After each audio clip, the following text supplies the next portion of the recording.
조금 다른 지금 대외 거래 관점에서 지금 거의 명확히 이야기했던 것 중에 하나가 EU에 대한 대응이거든요. 워낙 EU가 먼저 디지털세, 디지털 서비스 텍스를 부과하는 조치 때문에 이거는 미국에 대한 공격이다. 우리 구글, 아마존, 메타 할 것 없이 소위 빅테크 플랫폼 기업들이 워낙 서비스를 많이 제공하고 있는데 그것에 따른 뭐 광고나 혹은 컨텐츠 이런 비용에 대한 서비스세를 물겠다라는 것은 미국에 대한 뭐 관세 전쟁을 펼치겠다라는 것과 거의 다르지 않다라는 입장이고 또 더군다나 EU가 중국에 대해서 그러니까 미국이 중국에 대해서 경제 제재를 가하거나 무역 전쟁을 일으킬 때 EU가 적극적으로 동참해주지 않았다. 그렇죠. 라는 부분에 좀 불만을 갖고 EU에 대해서 좀 적극적인 뭐 10% 보복 관세를 뭐 때리겠다라는 식으로 이야기를 하고 있는데 이런 부분에 대해서는 혹시 홍 박사님은 어떤 의견을 갖고 일단 EU가 그렇게 한 데는 미국이랑 좀 다른 입장이 있고 EU를 움직이는 건 결국 독일인데 네. 독일 전체 예를 들어서 뭐 가장 차를 많이 파는 폭스바겐 같은 경우 1,000만 대 중에 400만 대가 중국에서 팔잖아요. 네. 그리고 중국에 이루어져 있는 그 누적된 직접 투자 규모도 어마어마하고요. 그래서 미국이 중국을 일방적으로 때릴 때 어떻게 보면 이득을 누린 지역이 EU인 거죠. 근데 이제 그 EU가 이번에는 저는 만약 중국 때리기에 나선다면 EU도 동참할 거다라는 쪽의 의견을 갖고 있고요. 네. 그렇게 왜 바뀌었나? 중국이 위협이 되기 때문에 이제 바뀌는 거죠. 그 첫 번째 위협은 러시아 전쟁에 중국이 지원을 하면서부터 그러니까 미국의 대중 적대감은 2016년에 높아진 바가 있었다라면 유럽을 비롯한 선진 각국의 대중 적대감은 2022년이 폭발적인 그 악화를 겪었습니다. 그러니까 다시 말해서 정치적으로 중국과 멀어지는 게 표가 됩니다. 이게 이제 가장 큰 변화였고 두 번째 변화는 전동화죠. 제가 뭐 이쪽 부분에 대해서 공부를 해보면 해볼수록 유럽이 굉장히 늦었다. 그러니까 전기차에 대한 어떤 추진이나 또 2025년에 내연기관 자동차 못 팔게 하겠다. 이거 다 지금 지연 중이라는 건 뭘 의미하냐면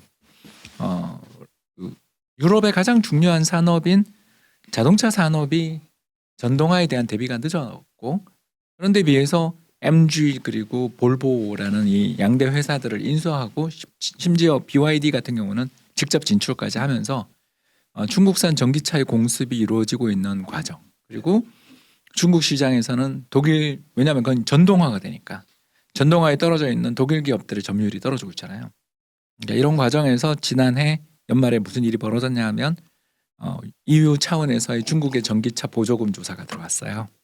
그러니까 이런 걸 보면 저는 보호무역의 시대는 좀 바뀌기 어렵다.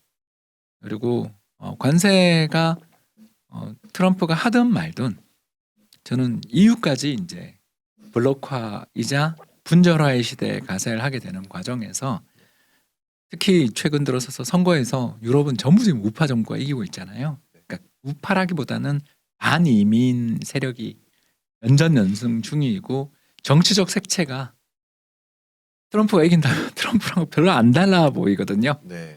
뭐 가장 대표적인 게 독일의 AfD, 독일을 위한 대한당이 지금 지지율 2위입니다.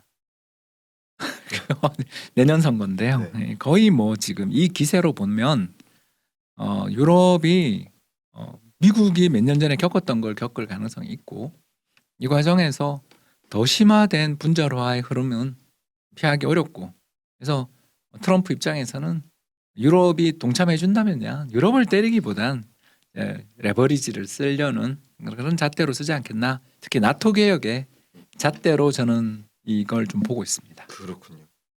자, 그러면 EU 때리기라는 관점에서 트럼프가 어떻게 액션을 취할 것이라고 혹시 생각하시는지 여쭙고 싶습니다. 근데 이제 디커플링이라는 말이 외교가의 작년에 가장 핫한 이슈고 지금도 그렇지만 디커플링이 어디서 나왔냐 그러면 유럽 집행위원장이 얘기를 했고 그걸 이제 제이크 설리반이 받아서 G7에 나섰단 말이에요. 그 디커플링이라는 게 뭐냐면 반도체 빼고는 중국과 다 협력하겠다는 거예요. 근데 그거 오리진이 미국이 아니고 유럽이란 말이에요. 그래서 이게 뭐냐면 미국의 가장 중요한 동맹 유럽이 미국을 배반한 거죠. 그래서 아까 이제 홍 박사님 얘기하셨지만 유럽의 맹주는 누가 봐도 독일하고 프랑스인데 전 세계가 다 반중 이렇게 하는데 이 시진핑 집권하고 나서 맨 먼저 방문한 세계 수상이 독일이에요. 그리고 마크롱은 이제 그 뒤에 쫓아갔고 그래서 이게 유럽의 맹주 두 놈이 미국하고 딴짓을 지금 하는 거죠. 그래서 그건 뭐냐 그러면 3의 영역이 겹치게 되면 적도 동지도 없습니다. 그리고 이게 피는 물보다 진하다고 그러지만 국제관계에서는 피보다 진한 게 있죠. 돈. 그래서 이제 우리가 미국에 공장을 짓는다고 하는데 공장은요. 보조금 많이 주는데 짓는 게 아니고 시장 가까운 데 짓는 거죠. 그래서 독일이 왜 그러냐 그러면 심플한 것이 작년에 중국이 자동차를 3천만 대 샀어요. 미국이 한 1,550만 대, 1,600만 대 찼는데 그리고 아까 홍 박사님 얘기하셨지만 작년에 전 세계에서 벤츠를 38%, 37%를 중국이 샀어요. 그 시장이 여기 있다는 거죠. 그래서 이제 지금 놓고 보면 미국이 유럽을 뭐 얼르든 또는 이제 압박을 하든 간에 반중 동맹에 놓고 싶은데 문제는 시장이 중국에 있기 때문에 그 동맹의 배반이 지금 나온다는 거죠. 그래서 제가 볼 때는 트럼프가 과거에도 4년 동안 집권하면서 유럽을 압박했지만 씨알이 전혀 안 먹혔어요. 근데 이번에 먹힐 거냐?